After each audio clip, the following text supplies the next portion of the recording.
Have you ever felt like no matter how hard you try, you just can't seem to change your circumstances? You put in the effort, you set your goals, and yet things don't pan out the way you want them to. It's almost like you're playing a game with rules that you don't entirely understand. In today's discussion, we're going to explore something that might completely change the way you think about reality, and hopefully, it'll help you start winning at this game we call life. You see, reality isn't just what we see, touch, and interact with in the physical world. It's not just about the actions you take, the things you do day in and day out. Reality is a complex dance of energies that happen on multiple levels: mental, spiritual, and of course, physical. But here's the kicker. If you want to change the physical aspect of your reality, whether it's your financial situation, your relationships, or your overall happiness, you've got to start by changing what's happening on those deeper, non-physical levels. The mental and spiritual realms are where the true game is played. Your mind and your spirit create the cause, and the physical world is merely the effect. Think about it this way. Imagine you're looking at a movie screen. What you see on the screen is like your physical reality. It's vivid, it's right in front of you, and it feels very real. But here's the thing. The screen itself isn't creating the images. There's a projector, hidden somewhere behind, that's casting light and shadow to form the images you see. Similarly, your physical reality isn't self-generated. It's a projection of what's going on in your mental and spiritual world. If you don't like what you're seeing on the screen, changing the screen itself won't help. You need to go to the source, the projector. That projector is your mindset, your beliefs, and your energy. So, if you're feeling stuck in any area of your life, the first step isn't to take more action in the physical world.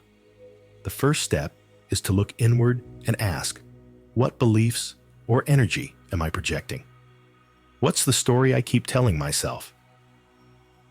It's crucial to remember that your external world is just a reflection of your internal state. If you want to see different results, you've got to change the projection. This brings us to another important idea. You make the rules. Yes, you heard that right. You actually make the rules of the game that is your life. But here's the catch. Most people don't realize they're doing this. They walk around with all sorts of beliefs, many of which were programmed into them unconsciously throughout their lives, often from a young age. These beliefs can limit you, hold you back, and create a reality that you don't want. Let me give you a simple example. If you believe deep down that you're not good enough, that belief will shape your reality in ways you might not even be aware of. You might unconsciously sabotage opportunities or attract situations that affirm that belief. And because this belief is running in the background, like a hidden script, you might not even be aware that it's creating your reality. But it's not just negative beliefs that shape your reality. Positive ones do too.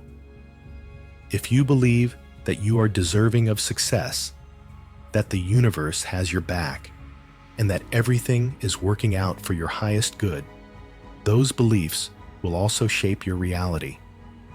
The point is, whatever you accept as true on a subconscious level will eventually manifest in your life. So, the question becomes, what rules are you operating under? And more importantly, are those rules serving you? If they're not, the good news is that you can change them.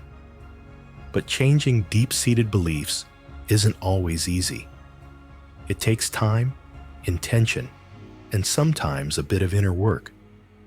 But once you start reshaping your beliefs to align with the life you want, your reality will start to shift as well. It's almost like rewriting the code in a computer program. Once the code is changed, the outcome is different. And this isn't just some lofty abstract concept. It's practical, and it's powerful. And there is something really fascinating that happens when we talk about need and desire. Think about something you really, really want in your life, whether it's more money, a loving relationship, or better health. Chances are, you feel a strong need for it. Maybe you even feel a little desperate. Here's the problem with that. When you're in a state of needing something, you're actually vibrating at a frequency of lack. And what does that do? It creates a gap between you and what you want. When you need something too much, it's almost like you're pushing it away rather than pulling it toward you. You might be thinking, but how can I not want what I want? Isn't desire a good thing? Well, yes, desire is natural. But it's the sense of needing it so badly that it creates resistance.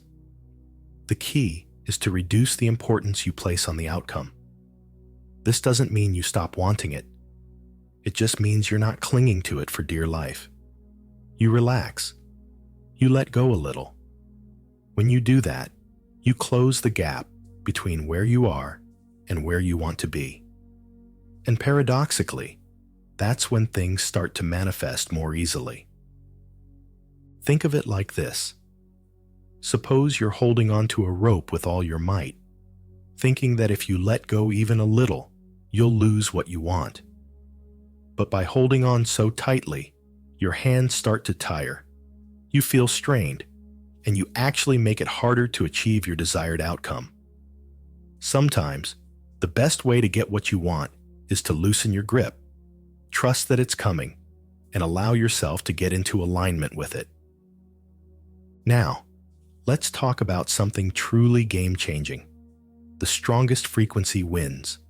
In other words, the person who maintains the most powerful, stable mindset and emotional state is the one who ultimately wins in the game of life. It's not about physical strength, or even necessarily about how smart you are. It's about your ability to hold a high frequency and to stay aligned with your vision, even when everything around you seems to be going wrong. You may have noticed that successful people often seem incredibly focused and confident, almost like they don't even entertain the possibility of failure. That's not just confidence. That's them vibrating at a higher frequency. When you maintain a strong frequency, it's like you're emitting a signal to the universe that says, "This is what I want, and I won't settle for anything less."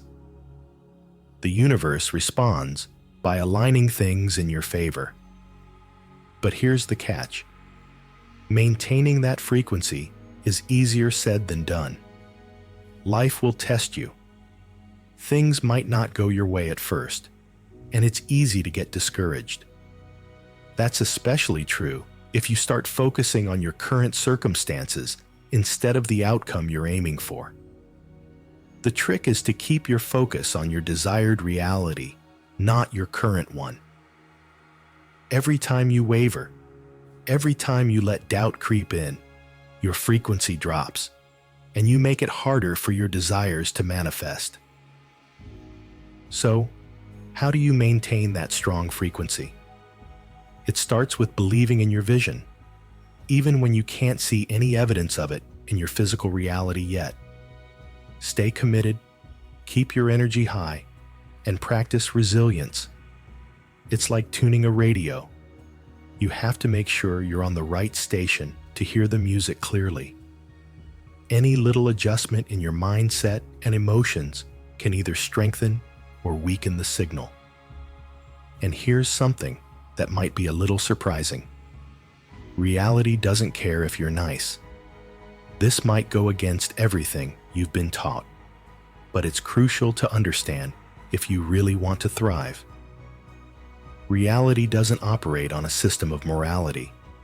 It operates based on frequency and your self-concept. Now, don't get me wrong. Being kind, ethical, and compassionate are wonderful qualities.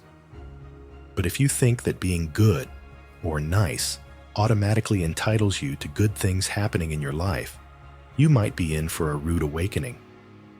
Here's why. You can be the nicest person in the world, and still, if your frequency is low or your self-concept is weak, you might struggle to manifest the things you want. Meanwhile, someone who society might label as bad or selfish may actually attract a lot of what they want because they have a strong sense of self and their frequency is aligned with their desires. The point here isn't that you should stop being nice. The point is that you should stop relying on being nice as your primary strategy for success. Instead, focus on developing a powerful self-concept and a high frequency. When these are in place, you naturally align with the right opportunities, people, and outcomes. Being nice should complement, not substitute, your journey toward success.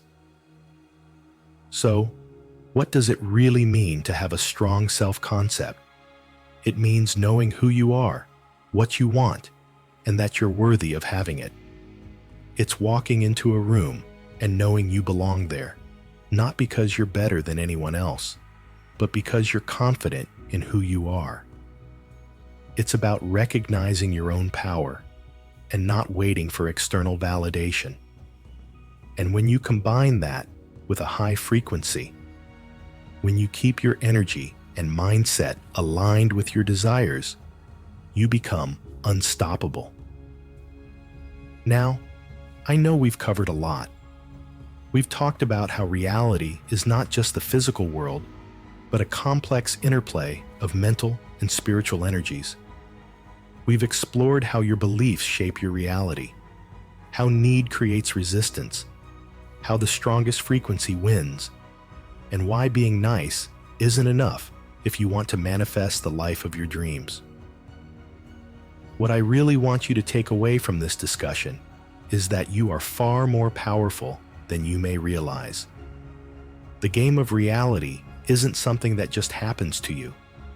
You are a player in it, a creator, and you've been making more moves than you might have been aware of. So, why not start making those moves consciously?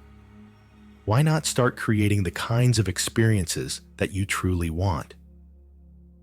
To do that, revisit and reassess your beliefs, the rules you've been operating under. Start reducing the sense of need and importance you place on your desires, allowing things to flow more naturally into your life. Focus on maintaining the highest frequency possible and build a self-concept that is powerful and aligned with who you really are. Remember, the external world is just a mirror reflecting your inner world. If you want to change the reflection, you have to change what's happening inside first. It might not happen overnight, and sure, it can be challenging. But I can promise you this: once you get the hang of playing reality on the mental and spiritual levels, the physical effects will follow. So, are you ready to start creating a reality that you love? The choice is yours. But here's what you need to know. The game has been happening all along, whether you've been playing consciously or not.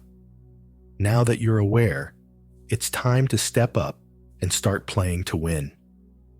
Your life is waiting, and the rules are in your hands. Make them work for you. Thank you for taking the time to explore these concepts with me today. If you found this discussion enlightening or empowering, I encourage you to continue diving deeper. Consider watching some other videos on mental and spiritual development to really solidify these ideas and start integrating them into your daily life. And remember, It's not just about understanding these principles. It's about applying them, living them, and making them a natural part of your everyday experience. When you do that, the magic begins to unfold. If you haven't already, be sure to subscribe and stay tuned for more discussions that will help you unlock your true potential and manifest the life you desire. Share this with someone who might benefit from it, and let's start a conversation about how we can all begin playing the true game of reality. Once again, thank you for watching, and I'll see you in the next video.